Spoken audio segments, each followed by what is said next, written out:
Seriously इस सरकार का सामना करना है तो विपक्षी दलों को एक मंच पे आकर एक प्रोग्राम के साथ आगे बढ़ना पड़ेगा। ऐसे ऐसे मुद्दे उनको उठाने चाहिए जो वाकई में जनता से जुड़े हों। आज के दिन जनता के सामने है क्या, ऐसे ऐसे मुद्दे जनता के सामने आ रहे हैं जिनका कोई आम जनता से लेना देना नहीं है। आप कहते हो कि हमने देखो गरीबों के लिए किया, गरीबों के लिए इसलिए किया ना कि गरीब का कोई सुधार नहीं हुआ।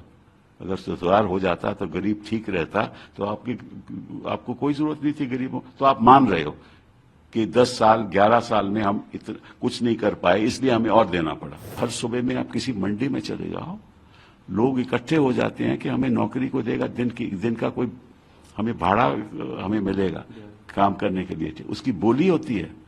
और जो कम पैसे में काम करेगा उसको वो दिन का भाड़ा मिलता है। ये स्थिति है हमारे हिंदुस्तान में। दुनिया बदल गई लेकिन हिंदुस्तान नहीं बदलेगा, क्योंकि ये तो बात इनको तो राम रहीम की बात करनी है। अगर इनको सीरियसली इस सरकार का सामना करना है तो विपक्षी दलों को एक मंच पे आकर एक प्रोग्राम के साथ आगे बढ़ना पड़ेगा और ऐसे ऐसे मुद्दे उनको उठाने चाहिए जो वाकई में जनता से जुड़े हों। आज के दिन जनता के सामने है क्या, ऐसे ऐसे मुद्दे जनता के सामने आ रहे हैं जिनका कोई आम जनता से लेना देना नहीं है। यही सर कभी अब ये जो भाषा का मुद्दा जो हमारे गृह मंत्री जी ने बड़ी भारी स्पीच दी, हाँ, मैं इनसे पूछना चाहता हूँ कि ये जो आप कहते हैं कि हम इंजीनियरिंग की किताबें तमिल में कर देंगे जब हम सत्ता में आएंगे, इसका कोई भविष्य से लेना देना है कोई लेना देना? आज के दिन क्या सिचुएशन है इस देश में? आप कहते हो कि हमने देखो गरीबों के लिए किया, गरीबों के लिए इसलिए किया ना कि गरीब का कोई सुधार नहीं हुआ। अगर सुधार हो जाता तो गरीब ठीक रहता तो आपको कोई जरूरत नहीं थी गरीबों। तो आप मान रहे हो कि 10 साल 11 साल में हम कुछ नहीं कर पाए, इसलिए हमें और देना पड़ा। ठीक है, वो मुद्दा है। बेरोजगारी का मुद्दा है। अब कितने रोज के रोज पेपर्स के लीक हो रहे हैं, वो बड़े भारी मुद्दे हैं। हाँ, जो एमए कर रहा है, एमफिल कर रहा है, वो छोटी छोटी नौकरियां। और आप देखो हर सुबह में आप किसी मंडी में चले जाओ, लोग इकट्ठे हो जाते हैं कि हमें नौकरी को देगा, दिन का कोई हमें भाड़ा हमें मिलेगा काम करने के लिए, उसकी बोली होती है। और जो कम पैसे में काम करेगा उसको वो दिन का भाड़ा मिलता है। ये स्थिति है हमारे हिंदुस्तान में। उसके बारे में कोई बात करता है?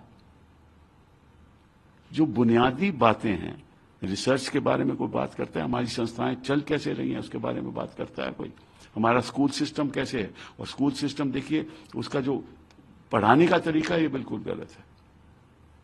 तो और दुनिया बदल गई लेकिन हिंदुस्तान नहीं बदलेगा, क्योंकि ये तो बात इनको तो राम रहीम की बात करनी है। ठीक है, इनको तो बात करनी है कि भाई हाँ, औरंगजेब की बात करनी है। औरंगजेब की बात, उससे क्या लेना देना है? ये तो आरएसएस ने भी कह दिया है कि बात काहे को ये सब मुद्दे उठा रहे हैं, बट इनको उठाने हैं क्योंकि इनको तो वोट बटोरना है और इनको लालू को बुलाना है। जब इलेक्शन होने वाला है तो लालू को बुला लेंगे लैंड स्कैम में, हाँ, सारी फैमिली को बुला लेंगे। ठीक है ना, फिर ईडी की रेड भी कर देंगे, फिर इसी एक दो गिरफ्तार भी कर लेंगे क्योंकि इलेक्शन आने वाला है। इतने साल क्या कर रहे थे ये?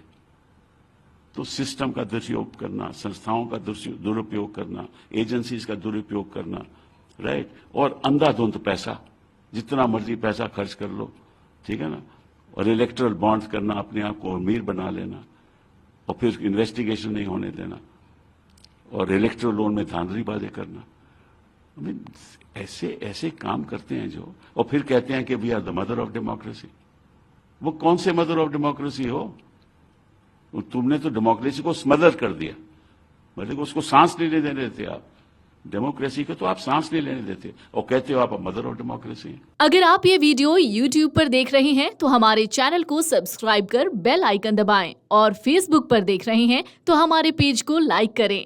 8 मिलियन प्लस सब्सक्राइबर, आपके इस भरोसे के लिए बहुत धन्यवाद।